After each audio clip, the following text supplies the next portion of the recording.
What is going on, guys? My name, of course, is TheCanoe. Got a bit of a shorter video for today. Hopefully you don't mind. This gameplay is brought to you by Trusty Lawnmower. Here's here to entertain your eyes, while hopefully I can entertain your ears. So let's get right into the bread and butter of this commentary. The question is, have you ever had a near-death experience? And if so, would you be willing to share it in the comment section below? If you don't want to share it, or you don't have anything to say, just leave a general comment, have a general discussion. I do enjoy reading the comments, and I pay attention to every one of them. You guys are the reason that I do YouTube.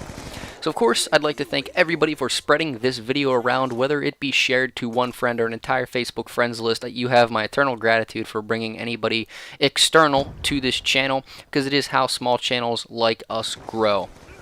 So I was quad riding Sunday. It was a big cancer event, and there was probably between 400 to 500 people there. It was pretty fun. It was the first really organized thing I've ever been to. And they had 3 groups, and each group had their group leader. And essentially everybody kind of lost their group leader after a while, because everybody kept stopping to BS and drink beers. That way they wouldn't have to, ride a quad and drink at the same time. And everybody was just kind of putsying around. So we decided to ditch our group and the people that we were, nice dolphin dive, by the way, Trusty Lawnmower, and the people that we were riding with. So we ended up going on our own, and the total trip was around 65 miles, and most of that we were pretty much just lost, but enjoying ourselves nonetheless. So we got lost because we had nobody to guide us. We've never seen these trails or roads before, and we ended up going 4 miles in the wrong direction.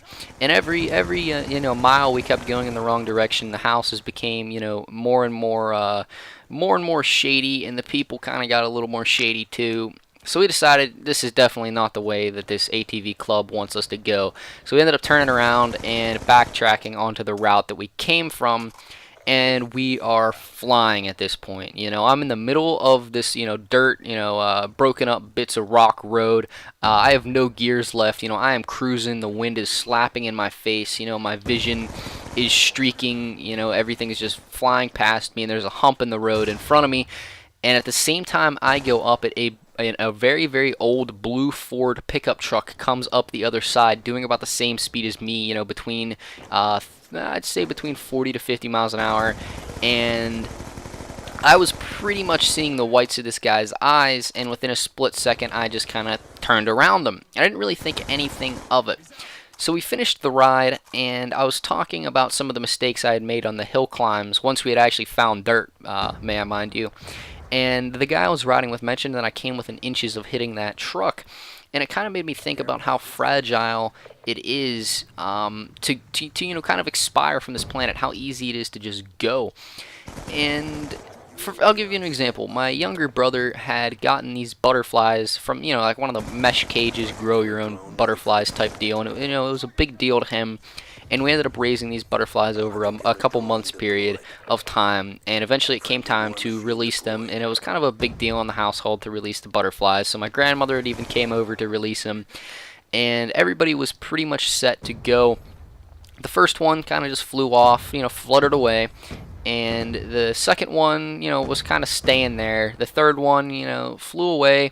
The fourth one flew away, and my grandma was getting really mad at the second one.